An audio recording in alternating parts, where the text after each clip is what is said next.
ನಮಸ್ಕಾರ ಸ್ನೇಹಿತರೆ, ನಾನು ಹನುಮಂತ್ ಮಾಗೆ. ಇತ್ತೀಚೆಗೆ ಸಾಮಾಜಿಕ ಜಾಲತಾಣದಲ್ಲಿ ತುಂಬಾ ಸಖತ್ತಾಗಿ ಸೌಂಡ್ ಆಗ್ತಾ ಇರುವಂಥ ವಿಷಯ ನಿಮ್ಮೆಲ್ಲರಿಗೂ ಕೂಡ ಗೊತ್ತಿರೋ ಹಾಗೆ ಮಲ್ಲಿಕಾರ್ಜುನ ಮುತ್ಯ ವಿಚಾರಕ್ಕೆ ಸಂಬಂಧಪಟ್ಟ ಹಾಗೆ ಈಗ ಆ ವ್ಯಕ್ತಿಯ ವಿರುದ್ಧವೂ ಕೂಡ ಕೇಸ್ ದಾಖಲಾಗಿತ್ತು. ಯಾರು ದಾಖಲು ಮಾಡಿರ್ತಕ್ಕಂಥವರು, ಏನು ಕಾರಣ, ಈ ಕುರಿತಾಗಿ ಸಾಕಷ್ಟು ರೀತಿಯಾದಂಥ ಸುದ್ದಿಗಳನ್ನು ಕೂಡ ನೀವು ಗಮನಿಸಿದ್ದೀರಿ.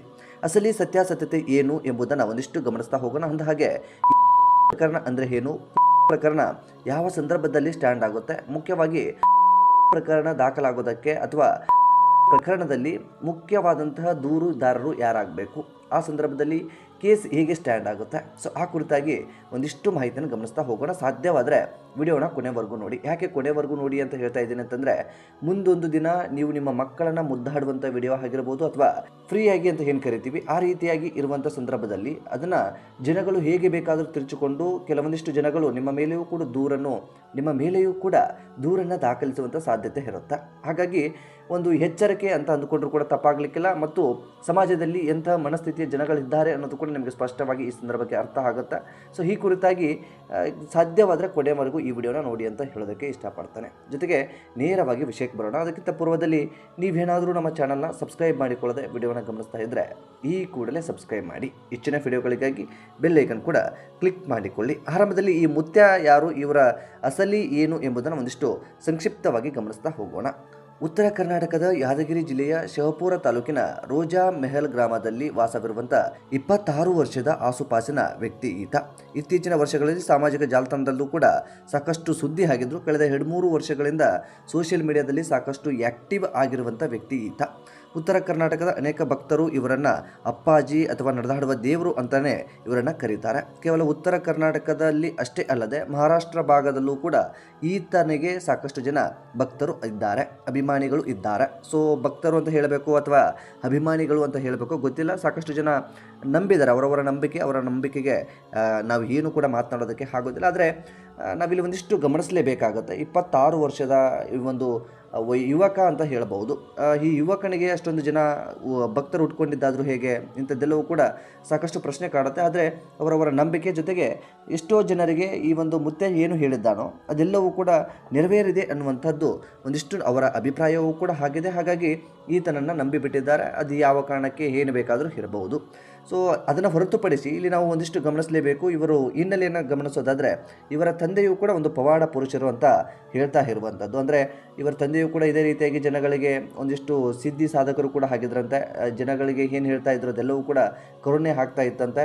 ಒಂದಿಷ್ಟು ನಂಬಿಕೆ ಇತ್ತು. ಅದಾದ ಬಳಿಕ ಅವರ ತಂದೆಗೆ 4 ಜನ ಮಕ್ಕಳು, ಅವರಲ್ಲಿ ಅವರ ಕೊನೆಯ ಮಗನಾಗಿ ಮಲ್ಲಿಕಾರ್ಜುನ ಅವರು ಉಟ್ಕೊಂಡಿರ್ತಾರೆ. ಆದರೆ ಇವರು ಕೂಡ ಈಗ ಮಲ್ಲಿಕಾರ್ಜುನ ಮುತ್ಯ ಅನ್ನೋ ರೀತಿಯಲ್ಲಿ ಕಾಣಿಸ್ಕೊಳ್ತಾ ಇದ್ದಾರೆ. ಇದು ಸಂಕ್ಷಿಪ್ತವಾಗಿ, ಡೆಪ್ತಾಗಿ ನಾವು ಬೇಕಿದ್ರೆ ಮುಂದಿನ ವಿಡಿಯೋದಲ್ಲಿ ನೋಡ್ತಾ ಹೋಗೋಣ. ಇಲ್ಲಿ ನಾನು ನಿಮಗೆ ಒಂದು ಸಂಕ್ಷಿಪ್ತವಾಗಿ ಯಾಕೆ ಎಕ್ಸ್ಪ್ಲೇನ್ ಮಾಡಿಬಿಟ್ಟೆ ಅಂತಂದರೆ, ಈ ಮುಂದಿನ ಹಂತದಲ್ಲಿ ನಾವು ಮಾಹಿತಿಯನ್ನು ಗಮನಿಸಬೇಕಾದಂಥ ಸಂದರ್ಭದಲ್ಲಿ ಈ ವಿಷಯ ನಿಮಗೆ ಗೊತ್ತಿರಲೇಬೇಕಾಗತ್ತೆ. ಹಾಗಾಗಿ ಈ ಒಂದು ವಿಷಯವನ್ನು ನಿಮ್ಮೊಟ್ಟಿಗೆ ಆರಂಭದಲ್ಲಿ ಹಂಚಿಕೊಂಡು ಬಿಟ್ಟೆ. ಸೊ ಈಗ ನಾವು ಅಸಲಿ ವಿಚಾರಕ್ಕೆ ಬಂದು ಬಿಡೋಣ.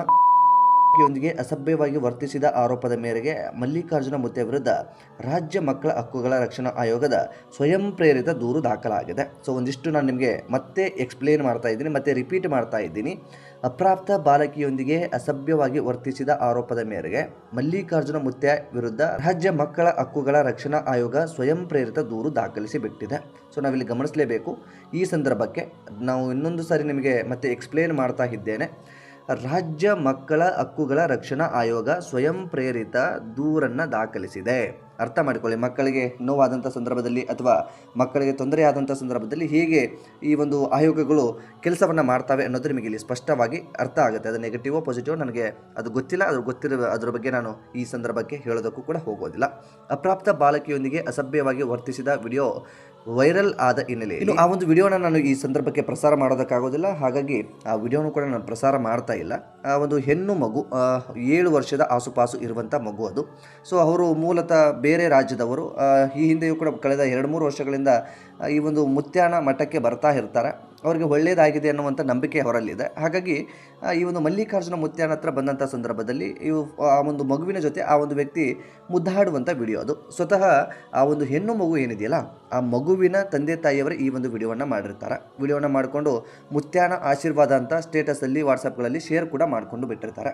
ಕೆಲವು ಜನ ಇದನ್ನು ಬೇರೆ ರೀತಿಯಲ್ಲಿ ತಿರ್ಚಾಡೋದಕ್ಕೆ ಪ್ರಾರಂಭಿಸಿ ಬಿಡ್ತಾರೆ, ತಿರ್ಚಾಕಿ ಬಿಡ್ತಾರೆ. ಹಾಗಾಗಿ ಇದು ಬೇರೆ ರೀತಿಯಲ್ಲಿ ಬೆಳವಣಿಗೆ ಆಗೋದಕ್ಕೆ ಸಾಧ್ಯವಾಗಿ ಬಿಡುತ್ತೆ. ಹಾಗಾಗಿ ಕೂಡ ದಾಖಲಾಗಿ ಬಿಡುತ್ತೆ. ಒಟ್ಟಾರೆಯಾಗಿ ದಾಖಲಾಗುವ ಪೂರ್ವದಲ್ಲಿ ಆಗಿರ್ಬೋದು ಅಥವಾ ಆ ಸಂದರ್ಭಕ್ಕೆ ಆಗಿರ್ಬೋದು, ಮುತ್ಯ ಆ ಒಂದು ಸಂದರ್ಭದಲ್ಲಿ ಮಠದಲ್ಲಿ ಇರೋದಿಲ್ಲ. ಯಾವುದೋ ಒಂದು ಮದುವೆ ವಿಚಾರಕ್ಕೆ ಸಂಬಂಧಪಟ್ಟ ಹಾಗೆ ಕಾರ್ಡ್ಗಳನ್ನು ಕೊಡೋದಕ್ಕೆ ನಾನು ಬೇರೆ ಕಡೆ ಇದ್ದೀನಿ ಅನ್ನೋ ರೀತಿಯಲ್ಲಿಯೂ ಕೂಡ ಒಂದು ವಿಡಿಯೋವನ್ನು ಮಾಡಿ ಸೋಷಿಯಲ್ ಮೀಡಿಯಾದಲ್ಲಿ ಹರಿಬಿಟ್ಟಿರ್ತಾರೆ. ಒಟ್ಟು ಈ ಹಂತದ ಬೆಳವಣಿಗೆ ಆ ಸಂದರ್ಭಕ್ಕೆ ಆಗಿರುವಂಥದ್ದು. ಅಂದರೆ ನಾವಿಲ್ಲೆಲ್ಲರೂ ಕೂಡ ಗಮನಿಸಲೇಬೇಕು.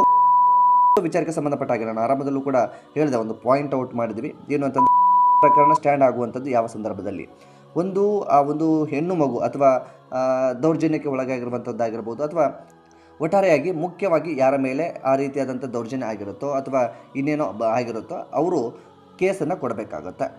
ಆರಂಭದಲ್ಲಿ ಕೇಸ್ ಸ್ಟ್ಯಾಂಡ್ ಆಗಬೇಕಾದಂಥ ಸಂದರ್ಭದಲ್ಲಿ, ಅಥವಾ ಆ ಒಂದು ಹೆಣ್ಣು ಮಗುವಿನ ಕುಟುಂಬದವರು, ತಂದೆ ತಾಯಿ ಆಗಿರ್ಬೋದು ಅಥವಾ ಬೇರೆ ಯಾರೋ ಸಂಬಂಧಿಕರಾಗಿರ್ಬೋದು, ಅದರ ಬಗ್ಗೆ ದೂರನ್ನು ಕೊಡಬೇಕಾಗುತ್ತೆ ಅಥವಾ ಧ್ವನಿಯನ್ನು ಎತ್ತಬೇಕಾಗುತ್ತೆ. ಈ ಒಂದು ಕೇಸಲ್ಲಿ ಈ ರೀತಿಯಾದಂಥದ್ದು ಯಾವುದೂ ಕೂಡ ಆಗಿಲ್ಲ. ಅಂದರೆ ಆ ಹೆಣ್ಣು ಮಗು ಕೂಡ ನನ್ನ ಮೇಲೆ ಈ ರೀತಿಯಾದಂಥ ಬಲವಂತವಾಗಿದೆ ಅಥವಾ ನನ್ನನ್ನು ಬೇರೆ ರೀತಿಯಲ್ಲೇ ಟ್ರೀಟ್ ಮಾಡಿದ್ದಾರೆ ಅನ್ನೋ ರೀತಿಯಾಗಿ ಯಾವುದೇ ಹೇಳಿಕೆಗಳನ್ನು ಕೂಡ ಕೊಟ್ಟಿಲ್ಲ. ಜೊತೆಗೆ ಅವರ ಕುಟುಂಬದವರು, ಹೆಣ್ಣು ಮಗುವಿನ ತಂದೆ ತಾಯಿಗಳು ಕೂಡ ಸ್ಪಷ್ಟನೆಯನ್ನು ಕೊಟ್ಟು ಬಿಟ್ಟಿದ್ದಾರೆ. ಮುತ್ಯ ಅವರು ನಾವು ಬಂದಾಗಲೆಲ್ಲ ತುಂಬ ನಮ್ಮನ್ನು ಪ್ರೀತಿಯಿಂದ ನೋಡ್ತಾರೆ, ನಮಗೆ ಆಶೀರ್ವಾದವನ್ನು ಮಾಡಿದ್ದಾರೆ, ನಮಗೆ ಒಳ್ಳೆಯದೇ ಆಗಿದೆ. ಹಾಗಾಗಿ ನಾವು ಅದನ್ನು ಯಾವುದೇ ರೀತಿಯಾಗಿ ಬೇರೆ ರೀತಿಯಲ್ಲಿ ಅಂದುಕೊಂಡಿಲ್ಲ. ಅದೊಂದು ನಮಗೆ ಆಶೀರ್ವಾದ ಅಂತಲೇ ಭಾವಿಸಿದ್ದೀವಿ. ಆದರೆ ಅದು ಯಾಕೋ ಕಿಡಿಗೇಡಿಗಳು ಈ ರೀತಿಯಾಗಿ ಮಾಡಿಬಿಟ್ಟಿದ್ದಾರೆ ಅನ್ನೋ ರೀತಿಯಾಗಿ ಅವರು ಕೂಡ ಹೇಳ್ತಾ ಇರುವಂಥದ್ದು.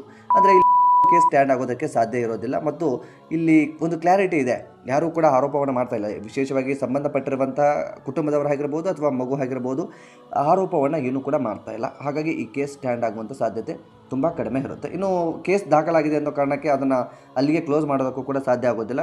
ಒಂದು ಕಾನೂನು ರೀತಿಯಲ್ಲಿ ಹಂತಗಳಿದ್ದಾವೆ. ಸೊ ಯಾವ ಹಂತದಲ್ಲಿ ಹೋಗಬೇಕು ಆ ರೀತಿಯಾಗಿ ಪೊಲೀಸರು ಕೂಡ ಈ ಒಂದು ಮುತ್ಯ ಅವರಿಗೆ ನೋಟಿಸನ್ನು ಕೊಟ್ಟಿದ್ದಾರೆ. ಆ ಸಂದರ್ಭಕ್ಕೆ ಕರೀತಾರೆ, ಆ ಸಂದರ್ಭಕ್ಕೆ ಸ್ಪಂದನೆಯನ್ನು ಕೂಡ ನಾನು ನೀಡ್ತೀನಿ ಅನ್ನುವಂಥದ್ದನ್ನು ಈ ಮಲ್ಲಿಕಾರ್ಜುನ ಮುತ್ಯ ನೀಡಿದ್ದಾರೆ. ಸೊ ಇಲ್ಲಿ ನಾನು ಮಲ್ಲಿಕಾರ್ಜುನ ಮುತ್ಯ ಅವರ ಸಪೋರ್ಟಿಗೆ ನಿಂತ್ಕೊಳ್ಳೋದಾಗಲಿ ಅಥವಾ ಇನ್ಯಾವುದೋ ಕಾರಣಕ್ಕೆ ನಿಂತ್ಕೊಳ್ತಾ ಇಲ್ಲ. ಆದರೆ ನಮ್ಮ ದೇಶದಲ್ಲಾಗಿರ್ಬೋದು, ನಮ್ಮ ರಾಜ್ಯದಲ್ಲಾಗಿರ್ಬೋದು ಸಾಕಷ್ಟು ಈ ರೀತಿಯಾದಂಥ ದೌರ್ಜನ್ಯ ದರ್ಪಗಳು ಬೇರೆ ಬೇರೆ ಕಡೆ ನಡೀತಾ ಇರುತ್ತೆ. ಆ ಸಂದರ್ಭಕ್ಕೆ ಧ್ವನಿ ಎತ್ತದೇ ಇರುವಂಥವರು, ಆ ಸಂದರ್ಭಕ್ಕೆ ಕೇಸ್ ಕೊಡದೇ ಇರುವಂಥ ಕೆಲವೊಂದಿಷ್ಟು ಜನ ಈ ಸಂದರ್ಭಕ್ಕೆ ಕೇಸ್ ಕೊಟ್ಟಿದ್ದಾರಲ್ಲ, ಹಾಗಾಗಿ ಒಂದು ಎಲ್ಲೋ ಬೇಜಾರಿತ್ತು. ಹಾಗಾಗಿ ಈ ಒಂದು ವಿಷಯವನ್ನು ಹಂಚ್ಕೊಳ್ತಾ ಇರುವಂಥದ್ದು. ಯಾಕೆಂತಂದರೆ ಇಲ್ಲಿ ಸ್ವತಃ ಒಪ್ಪಿಗೆ ಇದೆ, ಎಲ್ರಿಗೂ ಕೂಡ ಸ್ವತಃ ಒಪ್ಪಿಗೆ ಇದೆ. ಅಂತಂದರೆ ಯಾವುದೋ ಅಸಭ್ಯವಾಗಿನೋ ಅಥವಾ ಇನ್ಯಾವುದೋ ರೀತಿಯಲ್ಲಿ ನಡೆದುಕೊಂಡಿಲ್ಲ, ಪ್ರೀತಿಯಿಂದ ನಡೆದುಕೊಂಡಿದ್ದಾರೆ ಅನ್ನೋದು ಅವರ ಕುಟುಂಬದವರು ಹೇಳ್ತಾ ಇದ್ದಾರೆ. ಆ ಮಗು ಕೂಡ ಅದರ ಬಗ್ಗೆ ಏನು ರೆಸ್ಪಾನ್ಸ್ ಮಾಡ್ತಾ ಇಲ್ಲ. ಆ ಮಗು ಕೂಡ ಎಲ್ಲೂ ಕೂಡ ಧ್ವನಿ ಎತ್ತಿಲ್ಲ, ಅಥವಾ ಆ ಮಗುನೂ ನನಗೆ ಈ ರೀತಿಯಾಗಿ ಅನ್ಯಾಯ ಆಗಿದೆ ಅನ್ನೋ ರೀತಿಯಲ್ಲಿ ಏನು ಹೇಳ್ಕೊಂಡಿಲ್ಲ. ಆದರೂ ಕೂಡ ಒಂದು ಕೇಸ್ ದಾಖಲಾಗುತ್ತೆ ಅಂತಂದರೆ ನಮ್ಮ ಸಮಾಜದಲ್ಲಿ ಸಾಕಷ್ಟು ಪ್ರಕರಣಗಳು, ಸಾಕಷ್ಟು ಹೆಣ್ಣು ಮಕ್ಕಳ ಮೇಲೆ ದೌರ್ಜನ್ಯಗಳಾಗಿದ್ದಾವೆ, ಅದೆಷ್ಟೋ ಮಕ್ಕಳ ಮೇಲೆ ಇನ್ನೇನೇನೋ ಆಗಿದ್ದಾವೆ. ಆ ಸಂದರ್ಭಕ್ಕೆ ಧ್ವನಿ ಎತ್ತೋದಕ್ಕೆ ಸಾಧ್ಯ ಆಗದೇ ಇರುವಂಥವರು, ಆ ಸಂದರ್ಭಕ್ಕೆ ಮಾತನಾಡದೇ ಇರುವಂಥ ಕೆಲವು ಜನಗಳು, ಅಥವಾ ಆ ಸಂದರ್ಭಕ್ಕೆ ಮಾತನಾಡದೇ ಇರುವಂಥ ಕೊಳಕು ಮನಸ್ಥಿತಿಯ ಜನಗಳು ಈ ಒಂದು ವಿಷಯದಲ್ಲಿ ಮಾತನಾಡ್ತಾ ಇದ್ದಾರೆ. ಅಂದರೆ ತಮ್ಮ ಬೇಳೆಗಳನ್ನು ಬೇಯಿಸ್ಕೊಳ್ಳೋದಕ್ಕೆ ಮುಂದೆ ಬರ್ತಾ ಇದ್ದಾರೆ ಅನ್ನೋದು ಇಲ್ಲಿ ಸ್ಪಷ್ಟವಾಗಿ ನನಗೆ ಆ ರೀತಿಯಾದಂಥ ಅನುಭವ ಭಾಸ ಆಗ್ತಾ ಇರುವಂಥದ್ದು. ಒಟ್ಟು ಇಂಥದ್ದೊಂದು ಪ್ರಕರಣ ಇದೀಗ ಬೆಳಕಿಗೆ ಬಂದಿದೆ. ಸಾಕಷ್ಟು ಸಮಾಜದಲ್ಲಿ ಮಾಡಬೇಕಾಗಿರುವಂಥ ಕೆಲಸ ಅಂಥದ್ದೆಲ್ಲವೂ ಕೂಡ ಸಾಕಷ್ಟಿದೆ. ಧ್ವನಿ ಎತ್ತಬೇಕಾಗಿರುವಂಥ ಘಟನೆಗಳು ಬೇಜಾನಿದ್ದಾವೆ.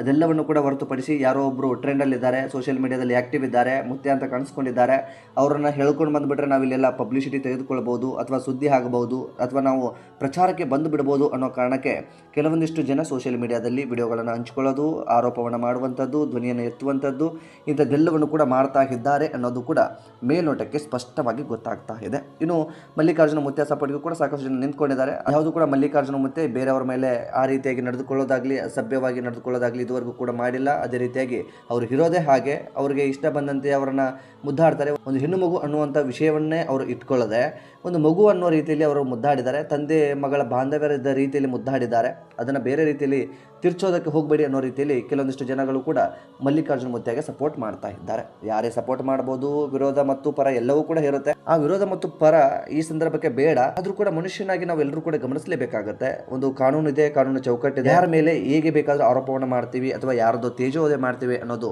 ಎಷ್ಟರ ಮಟ್ಟಿಗೆ ಸರಿ ಎಂಬ ಒಂದು ಪ್ರಶ್ನೆ, ಗೊಂದಲ ಈ ಸಂದರ್ಭಕ್ಕೆ ಕಾಡುವಂಥದ್ದು.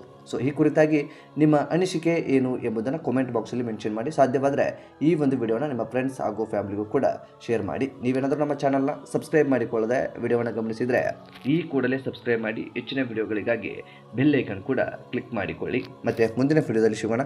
ನಮಸ್ಕಾರ.